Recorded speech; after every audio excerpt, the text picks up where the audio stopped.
Elder Carla, for another winning Wednesday. Good morning. Blessings to each of you on another winning Wednesday. I thank God for waking us this morning. For this is the day that the Lord has made, and we shall rejoice and be glad therein. And as promised, I told you, hey, we're in the month of March. So you know the college basketball, they're just in array right now because of it's called March Madness. But we're going to call it on the spiritual side, March Gladness. We understand that the madness is that everybody is hustling and bustling to get to the national championship. And for those of you who don't know anything about basketball, let me just break it down briefly to you as we walk into the spiritual side of what I'm going to talk about today. I'm going to talk about the 3-point challenge. And if you know anything in basketball or about basketball, there is a shot that's called a 3-point shot. And the 3-point shot is outside of the free throw line, just I think it's like 22, I can't remember what it was, but when they hit that, it brings 3 points. So in college basketball, they start with 64 teams. Of the 64 teams, it goes to 32 teams. From 32, it goes to the Sweet 16. Now, the Sweet 16 is when everybody's getting really excited because, we want our team to make it on to the Elite 8. And then after the Elite 8, we go to the Final 4. And then from the Final 4, only one team gets the national championship title for that year. So let me add 1 Corinthians 9 and 24 in there. It says, "Do you not know that those who run in a race, they all run, but one who receives, only one will receive the prize. Run in such a way that you may obtain it." What does the word obtain right there mean? It means to win it. "And everyone who competes for the prize is temperate in all things. Now they do it to obtain a perishable crown, but we for an imperishable crown." Now, so therefore, what I'm saying is those who are competing here on earth, they're doing it for a perishable crown. And I get it. I understand it. You know, I like for my team to win too. But we, on the spiritual side, we're doing it for an imperishable crown. So therefore, our crown, once we do the things that God has called us to do, we can finally see him at that final state. So everyone competes in the game and they go into strict training. They do it to get a crown, but that crown will not last. But we do it to get a crown that will last forever. So in the 3-point challenge, the first thing I want to talk about for this week is focus. In order for them to make the 3-point shot, they have to focus in what they're aiming for. I want us to focus more on God. Focus. What does the word focus mean? It means the interest of activity. It means that you're focused on something or your intent to make something happen. In basketball, your goal is to get the ball into the hoop. You look at the hoop when you shoot. You're more focused. Unless you're Steph Curry, he'll shoot and be looking back and still hit a 3-point. Everybody is not Steph Curry because guess what? Some of us are not practicing reading the Bible, studying it consistently so that we can be focused. But I challenge you to begin to focus today.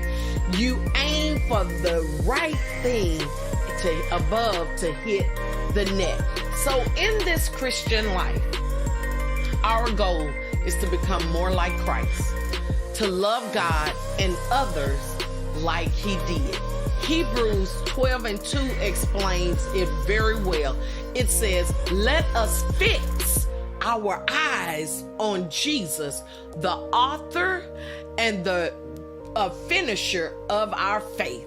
So let's keep our eyes on the prize. Let's be more focused on God-like things instead of world-like things.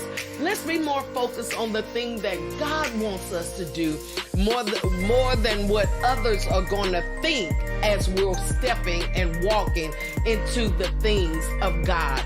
So let me ask you a question. Do you think we focus on becoming like Jesus more than becoming like someone that's a celebrity?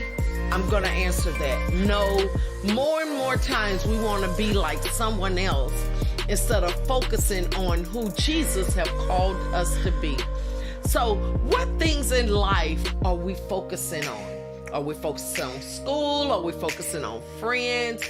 The lack of money sometimes, sports, music. There are so many things that we focus on, but we should be focusing on Christ. How can we focus more on Christ? By reading the Bible, by going to church, by praying more, by obeying His word.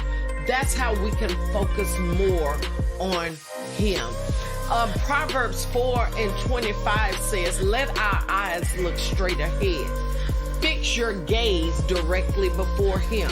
So we should be fixing our gaze more directly on Him. So no one can make baskets without looking at the net. Now, I know some people will argue with me. There are some people who make an exception, or there are some exceptions to the rule. Sometimes people just throw it up and just by happenstance it happened. So I get that in basketball. But we can't always win like that. None of us are going to become more like Christ until we focus more on Him. Focus on the goal, on what Jesus has for us to do during this time. Focus more on hitting your 3-point shot with Him than others.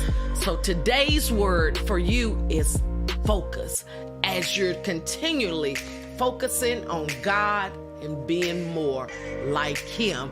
And then you're going to hit that 3-point shot. So focus on God and let's be like Him. So your word for today is focus. Let's stay focused. So thank you so much for tuning in and joining us on this Winning Wednesday. And continue to follow us on all social media outlets, Instagram, subscribe to our YouTube channel, Facebook, TikTok, follow us all there. I want to give another shout out to my grandkids who listen to me on TikTok as well, Zoe and Paige. Thank you so much for listening to Nana on Facebook. And then also they have learned some things because they were like, Nana, I remember when you said this and then I was like, oh, you really are listening. So thank you so much. And thank you to each of you for sharing. Also, if you have not had an opportunity to purchase my book, It's Your Choice to Win, you can do so through Barnes & Noble and Amazon as well. So thank you so much for tuning in. Thank you for being a part of W.I.N Ministries community, and just thank you for being who you are. So each of you have a blessed and glorious day. Tune in next week so you can get number 2. I told you it's going to be a 3-point challenge, so you can get number 2. So remember to focus, and thank you for tuning in. It's your girl, Elder Carla with W.I.N Ministries, and I don't care what curveball life may throw your way. You must know and understand that you're more than a conqueror, and all you do is win. So you be blessed, winners, and have yourself a championship day. Bye-bye.